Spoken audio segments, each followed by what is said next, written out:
This video is on section 1.1 notes, ratio and proportion.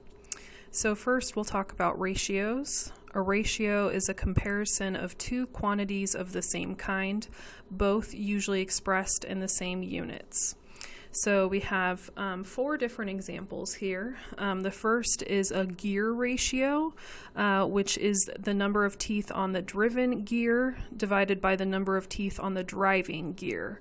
So you can see the two pictures here of the driven gear and the driving gear.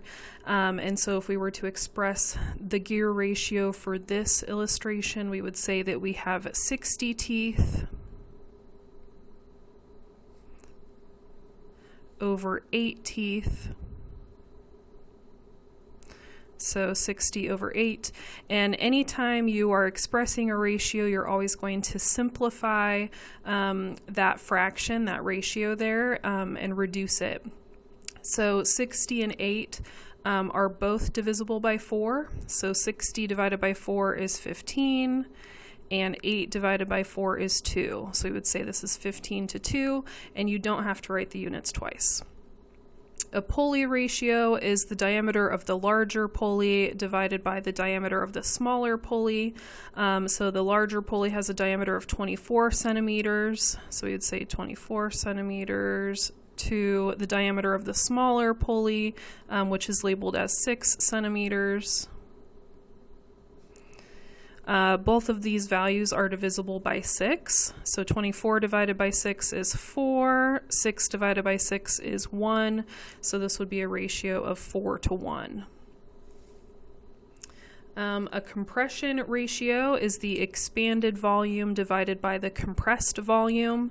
So here we have an expanded volume of 475 cubic centimeters, and our compressed volume is 50 cubic centimeters. So we'll say 475 cubic centimeters to 50 cubic centimeters.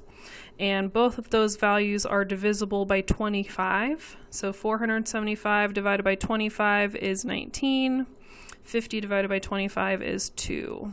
So 19 to 2. And then the pitch of a roof is rise over run, and the run is half of the span.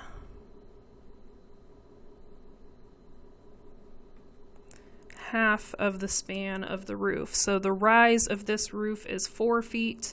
The span of this roof is 48 feet. And so we would say its run is 24. So we're going to say rise over run would be 4 feet over 24 feet, half of the span. Both of those numbers are divisible by 4. So we would say 1 over 6. If determining what number you can divide out of the top and the bottom to reduce these is something that's difficult for you, your calculator can do that. If you have a graphing calculator, you can do that on the graphing calculator. If you have a scientific calculator, it should be able to do the same thing. So for this one, 60 over 8, I could just type 60 divided by 8 like this. And then if I hit the math button right here, the first option says frac. And it will take this and it will put it into a reduced fraction for me. And I can do that for all of the different problems that I did. So that's a good way to use a calculator to do it. All right, proportions are an equation stating that two ratios are equal to each other. So if we have A to B is equal to C to D, then we know that A times D, so A times D is equal to B times C. And we call this cross multiplication or the cross product rule. So we're going to verify the cross product rule for this proportion. 2 is to 5 as 6 is to 15. So 2 is to 5 is the ratio 2 to 5. 2 is to 5, as would be the equal to part. 6 is to 15. So 6 is to 15. And we just want to verify that when we cross multiply, we get a statement that is true. So if we cross multiply these, we have 2 times 15 is equal to 5 times 6. 2 times 15 is 30. 5 times 6 is 30, and so we verified, yep, those really do work with the cross product rule. All right, for the next page of our notes, we're going to solve some proportions. Now that we know the cross product rule, we can use it to solve things. So I'm just going to cross multiply these. So x times 16 equals 4 times 12. X times 16 I'll just write as 16x. 4 times 12 is 48. And so to get the x alone, I'm going to undo the multiply by 16. So to undo that, I'll do the opposite and divide by 16 on each side. And so 48 divided by 16 is 3.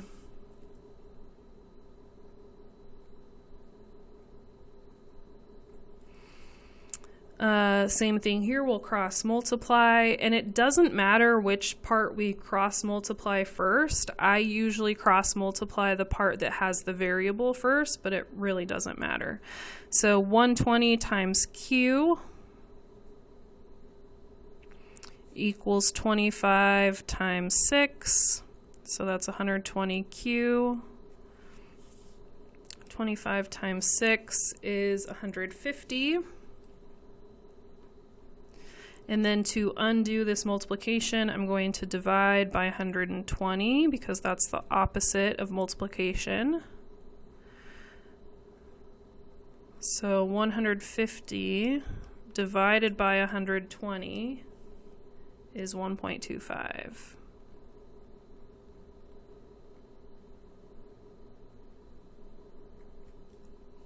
Okay. This example says if the pitch of a roof is supposed to be 2 to 12 and the run is 20 feet, what must be the rise? So we know that the pitch of a roof, if I look back at the notes that I just did, the pitch of a roof is always rise over run, and the run is half of the span. So I'm going to write rise over run is 2 to 12, so 2 over 12. And I know that's equal to whatever the rise is that we're trying to solve for divided by 20. Okay, so I'm going to go ahead and cross multiply. Again, it doesn't matter which one you do first. I usually do the one with the variable first. So I'm going to do 12 times rise. So I'll do 12 times r for rise equals 2 times 20. So that's 12r equals 2 times 20 is 40. And then I'll go ahead and divide by 12. R equals 40 divided by 12. I'm going to get some sort of decimal when I do that. 3.333333333. When you have a decimal that repeats like that, you can put a little bar on the top. Some of you might recognize that if you have the 3 repeating like that, it means you have 3 1/3. So the rise of this roof is 3 1/3 feet, or 3.333333333 feet. And if we wanted to be a little bit more exact, instead of having 0.3 repeating, we could figure out how many inches that is. And so I'm just going to subtract the whole number, minus 3, subtract the whole number, so I've got just my decimal. And I'm going to multiply this by 12, and I'm multiplying it by 12 because there's 12 inches in a whole foot. So I want to figure out what part of a foot I have, how many inches in this portion I've got left over. So 0.33333 times 12 inches in a foot gives me 4 inches. So this is 3 1/3 feet, or 3 feet 4 inches. All of these answers are good. They're all the same. They're all telling me the exact same information. It would just be dependent on what my math lab asked of you, as far as, did they ask you to round to the nearest tenth? Did they tell you to put in a fraction or like a mixed number? Or did they ask you to give them an answer in feet and inches? So depending on how they describe what they want from the answer, you might answer one of these three, but they're all correct. All right, next it says, for medications provided in a liquid formulation, the amount of liquid given to a patient depends on the concentration of drug in the fluid. Medication X is available only in a liquid formulation with a concentration of 100 milligrams per milliliter. Suppose a physician orders 225 milligrams of medication X.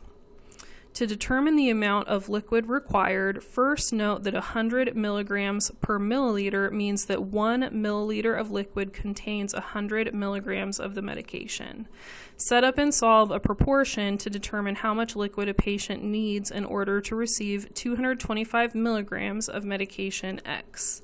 So this problem got pretty complicated, and so I'm going to kind of remind you guys of what we've done so far.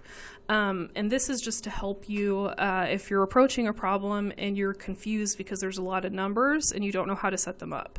So when we've looked at these other ratios so far, we have kept the units the same: 60 teeth over 8 teeth, 24 centimeters over 6 centimeters, 475 cubic centimeters over 50 cubic centimeters, and so on. And when you do this problem, that is something that can kind of help you to set up the problem, is to think about what units can I set up that are the same. So we're going to compare the parts of the problem that have the same units. It's not the only way to do the problem, but it's probably going to be the easiest way for you guys to do the problem without getting confused. So when we set up the proportion, we're going to have kind of the original information they gave us, and then we're going to have our goal. So the original information they gave us was that we had 1 milliliter and we had 100 milligrams of the medication. And then our goal is that we need to have 225 milligrams of the medication, and that is going to be X number of milliliters. We're not sure. So when I set up the proportions, I'm going to set them up using the same units. So I'm going to do the original information divided by the goal equals the original information divided by the goal, but I'm going to use the same units. So 1 milliliter divided by X milliliters, the original information divided by the goal, the original information milligrams, 225 milligrams divided by the goal. So you can see that I'm doing this in an organized fashion. I have one ratio that compares the milliliters. I have one ratio that compares the milligrams. And then I'm saying the original information divided by my goal, the original information divided by my goal. So as long as you set it up like this, you'll get the problem correct. And then you don't have to worry about which number goes where.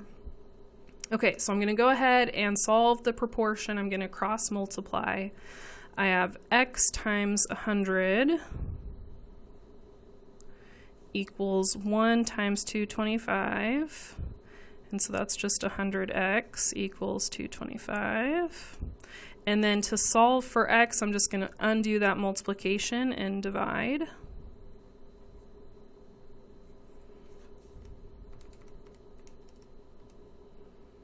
2.25.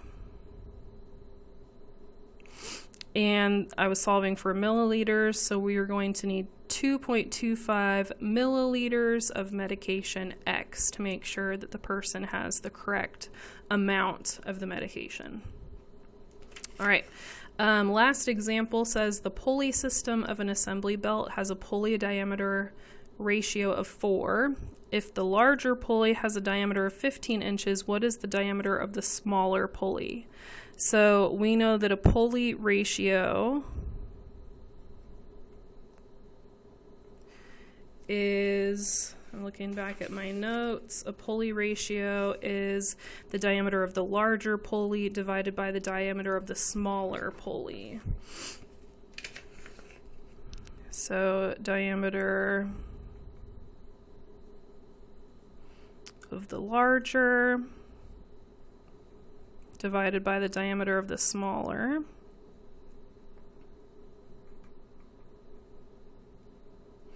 And they told us for this problem that the diameter is a ratio of 4. And if they give us a whole number for the ratio, it would be 4 to 1. So if they say it's a ratio of 2, then it's 2 to 1. If they say if it's a ratio of 7, then it's 7 to 1. So if they give this ratio of 4, it would be 4 to 1. And so then they say the larger pulley has a diameter of 15.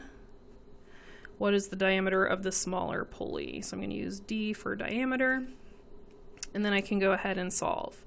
So 4 times D equals 15 times 1. 4D is 15. And then I'll divide by 4.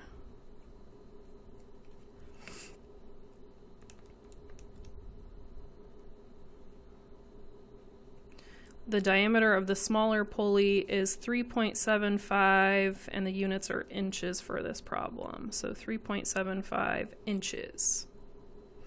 And if you want to double check it, you can make sure that 15 divided by 3.75 gives you a ratio of 4, and it does.